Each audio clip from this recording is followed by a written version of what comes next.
그럼 신데렐라라고. 신데렐라가 약간 좀 첫 번째로. 네.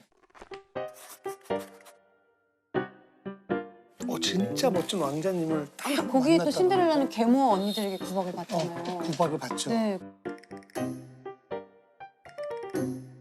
어릴 때 한 22살? 그러니까 졸업하고 바로 결혼을 했는데 아유. 좀 시집살이를 좀 많이 해서 아니 근데 이렇게 시집살이 많이 한 거 나중에 방송 볼 때 시어머니가 또 뭐라고 뭐라고. 하시지 않아요? 네. 네, 괜찮아요. 제가 20년 정도 그 전에 이혼했거든요. 네. 그리고 어머님이 지금 돌아가셨어요. 돌아가셨어요? 그래서 예전에 돌아가시기 전에 그래서 예전에 돌아가시기 전에 저한테 무릎 꿇고 비셨어요. 무릎 꿇고 비셨어요. 죄송하다. 미안하다고. 시어머니가요? 왜냐면 이게 너무 어린 나이에 데려다가 시집살이 한 거 그때는 당신은 모르셨대요.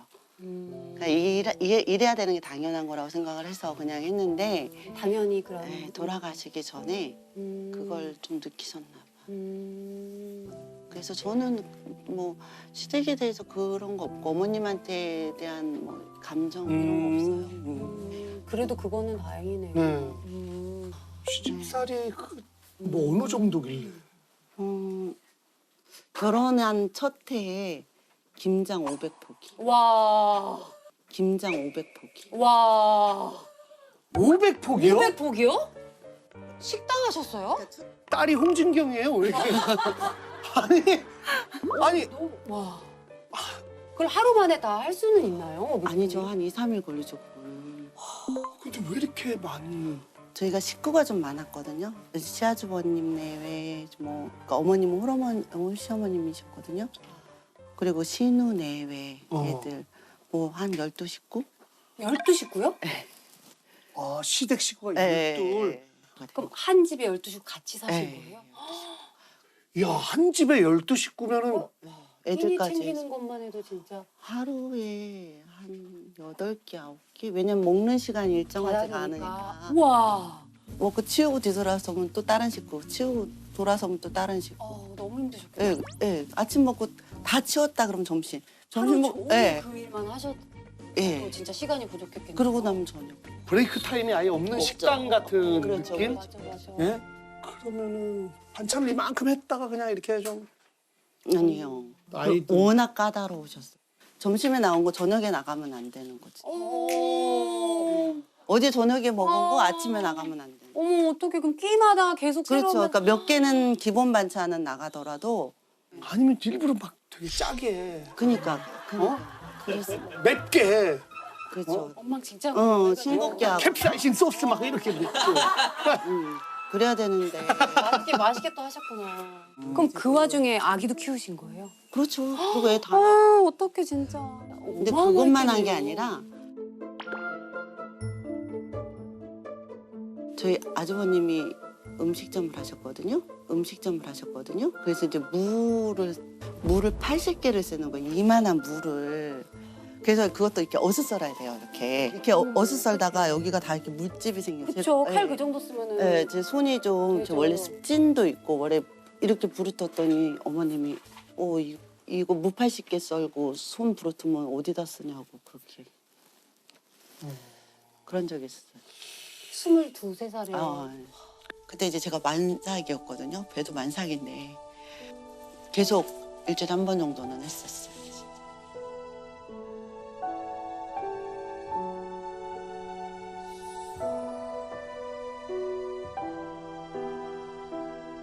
청소도 해야 되고 빨래도 해야 되고 내 새끼도 챙겨야 되고 남편도 챙겨야 되고 그러다 보면 또 어머님 챙겨야 되고 또 뭐 하면 고모도 챙겨야 되고 또 형님 애도 챙겨야 되고 이렇게 되는 거지. 그냥 해도 끝도 없고 표도 안 나고 인정도 못 받고 나중에는 내가 여기 한영가 식모인가?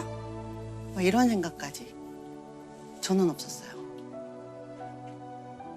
그냥 나라는 사람은 아예 없었던 것 같아요. 그때는. 그 저에 대한 존재감이 아예 없어. 가족들도 거의. 그랬던 것 같아요. 근데 얘기할 사람이 없는 거야. 순정과 얘기 못한 엄마 보니까 시댁에서는 뭐 당연하고 남편도 뭐 받아주지도 않고 친구들한테도 얘기 못하고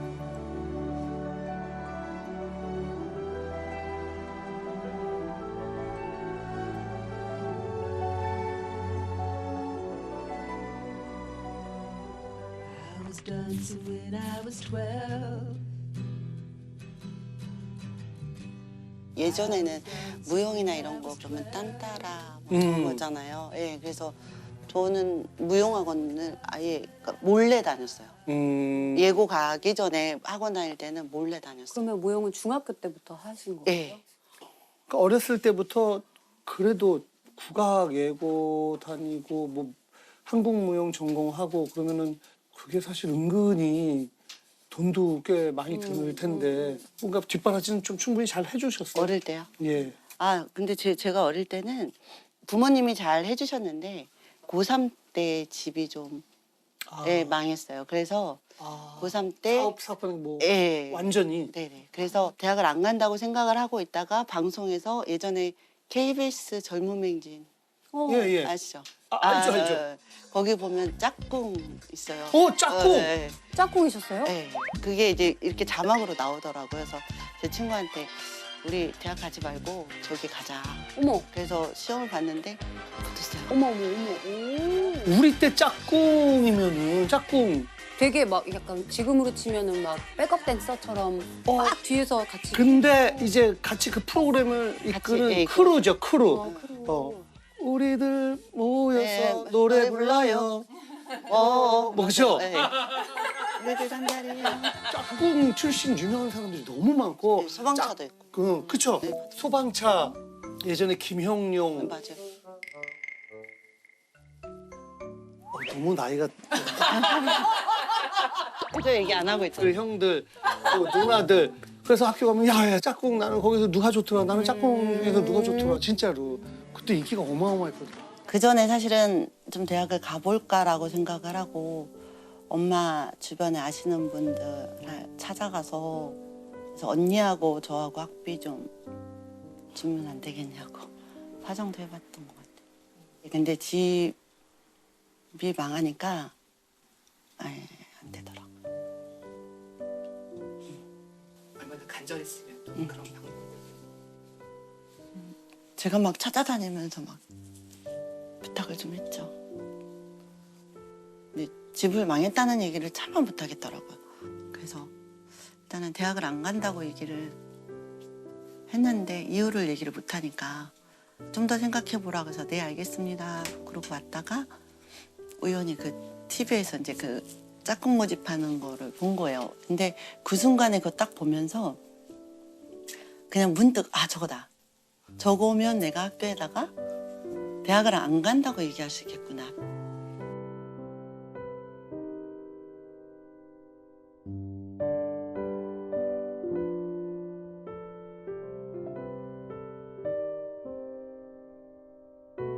그래서 짝꿍 활동을 먼저 했고 그리고 저희 선배 언니가 대학을 안 간다고 하니까 너무 실력이 아깝다. 사업 망해서 안 좋은 거 알고 언니가 그러니까 작품이 없으면 내가 작품을 줄 테니까 시험만 보자 이러시더라고요. 그래서 예전에 이렇게 아파트 불 켜면 이 거울같이 되잖아요. 베란다 유리가. 무용실에 보면 이렇게 큰 거울들이 항상 있죠. 거울을 봐야 제 동작을 볼 수가 있잖아요. 근데 거울이 없으면 이게 안 되니까. 그래서 베란다 유리에 거울 삼아서 저녁마다 낮에는 못 하는 거야. 거울이 없으니까. 그래서 차업딱지 이렇게 붙어 있고 그런데 거기 거울 삼아서 그걸로 연습을 네, 하다가? 거기서 연습을 하고 그래서 서울예대 시험 봐서 붙어. 이야 아이를 낳았음에도 불구하고 다시 무용을 시작해야 그러니까 되겠다. 저희 엄마가 결혼할 때 얘기를 했어요. 그러니까 얘가 실력이 없어서 그런 게 아니니 만약에 하고 싶어 하거든 다시 대학을 보내라. 라고 얘기를 했는데 시댁에서 반대를 많이 했어요. 시댁에서도 되게 보수적인 집안이기도 하고 원래 무용한다고 결혼할 때도 좀 반대했었거든요. 네. 무용하는 사람이라고. 하고 싶은 마음이. 그렇죠. 그래서 미리 몰래 준비를 해서 가게 된 거예요. 근데 무용과를 가려면 몸이 굉장히 준비가 많이 되어 있어야 그쵸. 되는 거 아닌가요? 그래서 그 전에 입으로는 뭐 이제 편입한다, 무용한다라는 얘기는 안 하고 6개월 동안에 18kg 감량하고 낮에는 이제 무용하고 그다음에 저녁에는 영어 공부하고 이렇게 해서 편입 시험 본 거죠. 아침 새벽부터 강행군을 한 거예요. 아침에 진짜 새벽 5시에 일어나서 아이들 밥 해놓고 시어머니 밥도 해놔야 되고 학교도 보내고 저도 학교 가야 되고 가서 또 뭐 공연 연습도 해야 되고 수업도 들어야 되잖아요. 그죠? 아이고. 그 현실적으로 진짜 불가능한 스케줄일 것 같은데 굉장히 힘드셨겠어요. 근데 정말 열심히 했던 것 같아요. 그러니까 왜냐면 이게 무용을 하는 순간에는 저의 돌파구기도 하고 그거 하는 순간에는 너무 행복하잖아요. 그러니까 그거 하기 위해서 나머지 하는 거는 힘든 게 아니에요. 무대에 딱 올라가면 일단은 몸이 그냥 이렇게 날아가는 것 같이 솜털처럼 가요.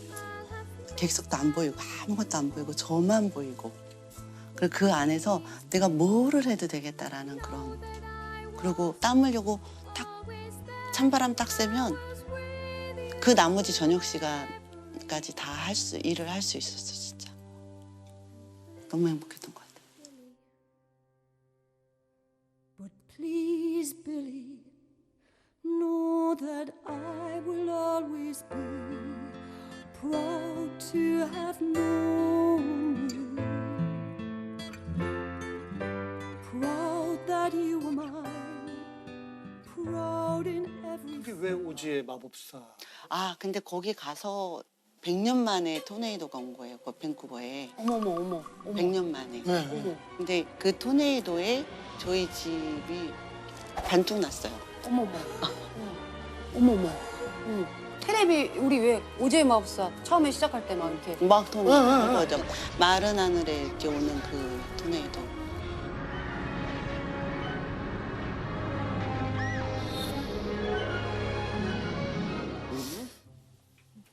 이게 뭐예요? 근데 이게 보이세요? 이게 침대 어머. 그거 보이시죠? 아이고. 어머. 이게 나무가 2개가 어머. 지나간 거예요. 그리고 여기 이게 다 천정에 있는 다 침대로 내려앉은 거예요.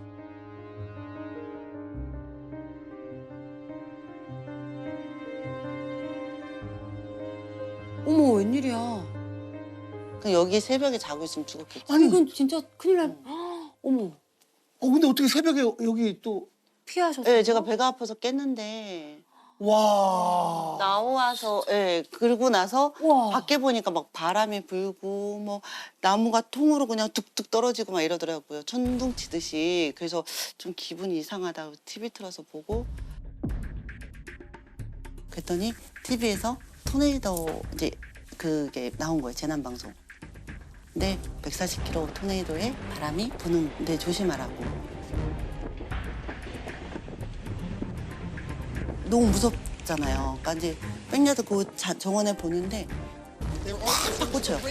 그만한 나무들이.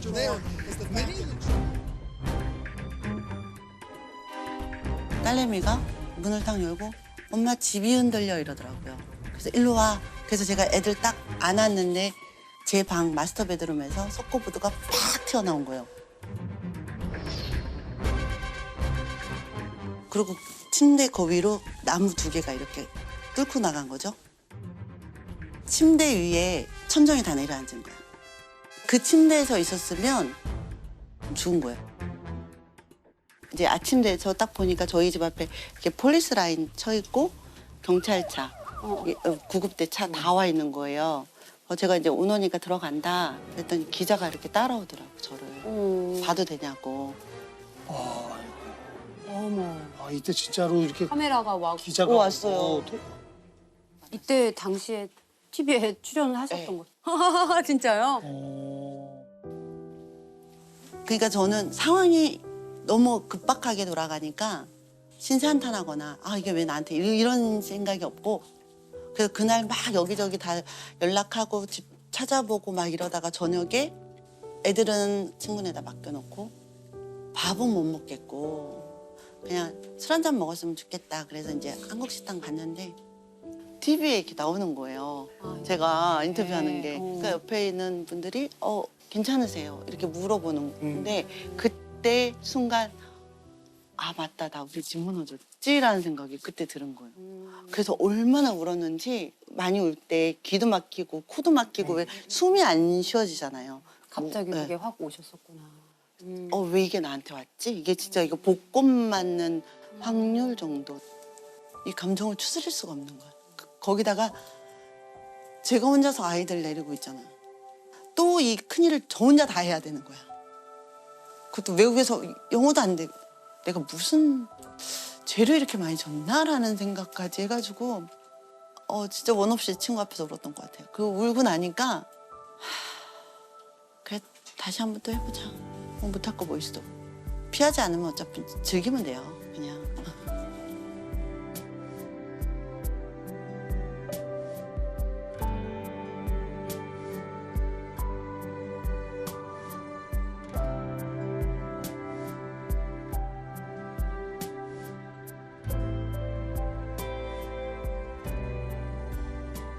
그럼 따님도 지금 그 아이는 유학 간 게 제빵 아니고 요리로 얘는 프랑스 파리로 르꼬르 동굴. 광고 대행사 인턴 하다가 예. 갑자기 자기 꿈 쫓아가겠다고. 근데 제가 엄마 닮았다, 엄마 근데 제가, 닮았다. 제가 반대를 했어요. 엄마 닮았다. 못하게 했는데 가겠다고 가더라고요. 도 아마 얘기했을 거예요. 아유 우리가 말린다고 돼. 엄마 역마살 알잖아. 그러니까 우리 엄마는 그냥 하고 싶은 거 해야 돼. 네. 맞아, 진짜. 애들도 그거는 인정. 누가 들어온 것 같아요. 누구죠? 네. 누가 온 거예요? 누가 손님 오실 분이 있으신가요? 누가 저기, 손님 저- 오실 분이 있으신가요? 어머, 어머, 어머, 어머, 어머, 어머, 어머, 어머, 어머,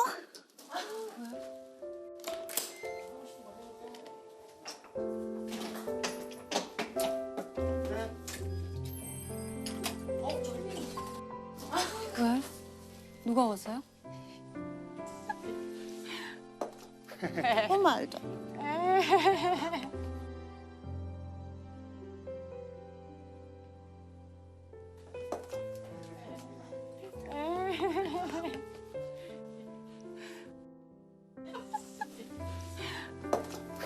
엄마 알죠? 아이고.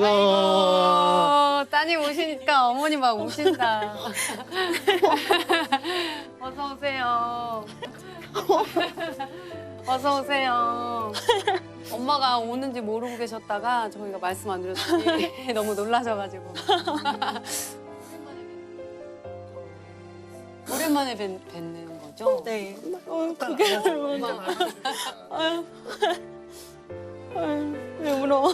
일단 안아줘요. 오,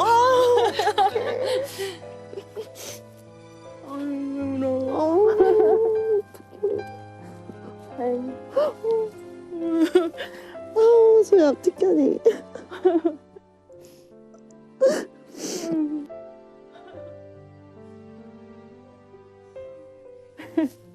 그래 참 사실은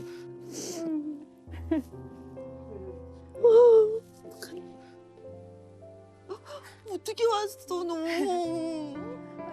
제작진분들이 어떻게 왔어? 말도 안 돼. 어떻게 왔어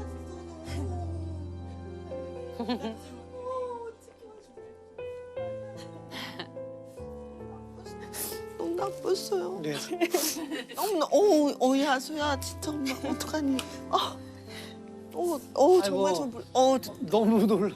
너무 놀라셨죠? 놀란 게 아니라 네. 근데 아니 그냥 놀란 게 아니라 저 진짜 오금이 저려. 잠깐 예. 진짜 오금이 저려. 저 진짜 엄마가 젊으면 애 떨어질 뻔했다. 우리 딸 정식으로 인사 좀 해주세요. 멀리 오느라 고생했는데. 저희 엄마 딸 조소예라고 하고요. 네, 29살입니다. 그래요. 아니 연락 받고 여기 도착해서 엄마 만나러 생각하니까 어땠어요? 굉장히 좀 기분이 묘했을 것 같은데. 그때는 사실 그냥 엄마 놀래켜줘야지 이런 생각인데 엄마가 이렇게 놀라실 줄 몰라가지고 제가 더 당황했어요. 이렇게 아까 들어왔는데. 진짜 이렇게 살짝 누가 오지 이러면서 이렇게 봤을 때 저 잘못 봤는 줄 알았어요. 그 헛거 봤는 줄 알았어요. 그러니까 저는 이렇게 보시길래 보면 안 되는데 그래서 그 순간에 아 눈이다 막 이렇게. 저 진짜 등에서 땀나. 아유, 참. 근데 어머님 말씀을 쭉 들어보니까 진짜 이게 어마어마하더라고요. 그래서 엄마를 보면은 어떤 느낌이 들어요? 어떤 엄마예요? 엄마는 어릴 때부터 그랬는데 롤 모델이 누구냐 하면은 엄마 이렇게 적어서 냈었거든요. 그래서 항상 도전하시고 나 이거 해야겠다라고 생각이 들면 눈이 반짝반짝 하시거든요. 진짜 저도 모르는 사이에 이루어 놓고 계신 거예요. 그래서 그때 토네이도 때도 그랬고 엄마는 분명 영어를 잘 못하시거든요. 그러니까요. 근데 학교를 갔다 오면 일이 하나씩 이렇게 해결이 돼 있는 거예요. 오빠랑 저한테는 약간 미스터리? 그런 엄마 볼 때마다 진짜 대단하다. 엄마로서도 대단하고 같은 여자로서도 대단하다. 이런 생각을 항상 하죠. 딱 롤 모델인 것 같아요. 근데 롤 모델이어서 그러신지 따님도 전공을 확확 바꾸셔가지고 갑자기 또 유학을 갔다고 들으셨어요. 어떻게 용기를 내신 거예요? 원래 요리를 되게 좋아했었거든요. 근데 선뜻 이렇게 하기가 쉽지가 않잖아요. 근데 엄마를 보면서 좀 다짐을 한 것 같아요. 아, 엄마도 그 나이에도 이렇게 여러 가지 도전을 하셨는데 나라고 늦었다고 생각할 건 없다. 약간 그런 생각이 좀 많이 들어가지고 도전을 아유 이렇게 파란만장한 삶을 살아오셨잖아요. 엄마의 일생을 좀 소설로 쓴다면 마지막 문장은 뭐라고 쓰고 싶으세요? 저는 그냥 누구보다 멋지고 훌륭하게 잘 살아왔노라라고 써주고 싶더라고요. 그러니까 엄마가 우여곡절이 많았으니까 나중에 마지막에 돌아봤을 때 아, 이런 일이 없었으면 내 인생이 더 좋았을 텐데 이런 생각을 하실 수가 있잖아요. 근데 그런 생각 하지 않게 그냥 그런 일이 있었음에도 불구하고 내가 누구보다 잘 헤쳐나갔고 잘 해냈다라고 생각하실 수 있게 그런 문장이 들어갔으면 좋겠다고 생각을 했어요. 세상에서 제일 사랑하는 딸이 엄마를 그렇게 생각해준다라는 것만으로 진짜 감동이네요. 예, 이거는 제가 사업하면서 되게 많이 힘들어서 목 디스크 디스크. 예, 시술도 아까 목 많이 디스크. 하고 막 이래서 목 베개도 많고. 그렇죠. 예, 알죠 알죠. 근데 저도. 예. 아, 작년까지도 되게 심했는데 지금은 나았거든요. 그래서 이건 지금 필요가 없어요. 근데 이거를 두면 또 쓸 것 같은 거야. 나중에 또 아플 것 같아서 안 아프고 싶어서 버리고 싶고. 그때 아프고 한창 마음고생할 때 뵀을 때는 되게 안쓰러웠었죠. 저도 그때는 되게 바쁘고 학교를 다니는 중이었으니까 너무 바쁘고 오빠도 바쁘고 그래서 신경을 사실 많이 못 썼었거든요.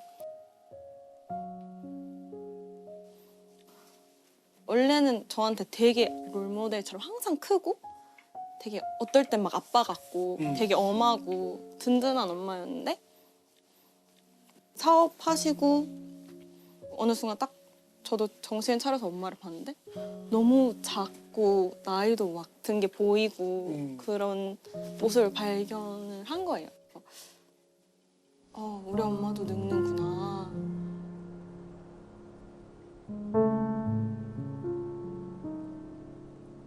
우리 엄마도 약해지는구나. 부산에 가서 어떻게 살고 싶으세요? 저요. 그냥 이렇게 편안하게 친구들하고 예, 그렇게 살고 싶어요. 그냥 즐기면서 평온하게 딱 1년만이라도. 그렇죠. 다음에 또 어떤 게 나한테 올지 모른다는 생각이 사실은 좀 있어요. 그러기 때문에 그러니까 이 주어진 1년을 좀 평온하게 지내고 싶어요. 네. 저는 그동안에는 약간 비극적이고 뭐 모험심 강하고 막 이런 거잖아요. 도저가 나고 막 어떨 때는 액션이었다가 뭔가 불행이 닥쳐오면 헤쳐나가고 막 이런 건데 근데 그런 거 말고 앞으로는 좀 평온했으면 좋겠어요. 제 삶이. 뭐가 그리 힘들었나요? 부산은 저한테는 제2의 고향 같은데요. 너무 많이 힘들었을 때 퇴근하다 저녁 때 친구한테 전화를 해요. 나 너무 힘든데 나 지금 공항으로 간다? 그러면 친구가 아무 얘기 안 해요. 그냥 와 이래요.